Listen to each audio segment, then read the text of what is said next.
IPO এমন একটা জিনিস যেটা সব বড় বড় ইনভেস্টরদের পছন্দের হয়, যেখানে শেয়ার মার্কেটে 15 থেকে 20% বছরে রিটার্ন পাওয়া যায়, কিন্তু আইপিওতে কিছুদিনে অনেক বেশি রিটার্ন পাওয়া যায়।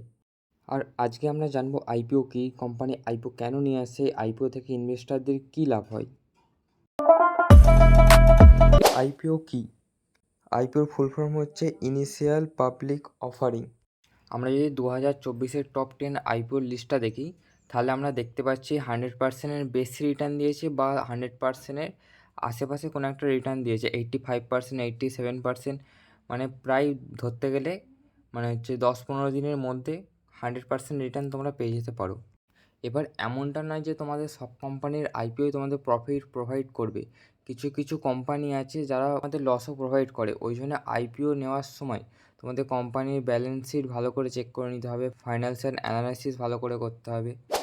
কোম্পানি আইপিও কেন নিয়ে আসে? মনে করো একটা এবিসি কোম্পানি আছে, কোম্পানি চাইছে যে তার এবিসি কোম্পানিকে আরও অনেক বড় করতে চাইছে, কিন্তু কোম্পানির কাছে পর্যাপ্ত পরিমাণে ক্যাপিটাল নেই।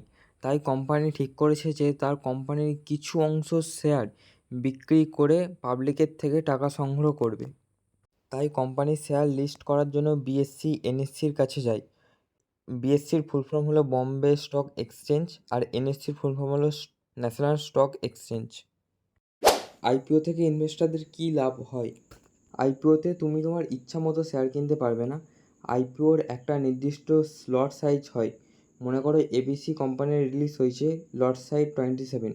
যদি আমরা শেয়ার কিনি তাহলে পরিমাণ মতো 27 শেয়ারই কিনতে হবে।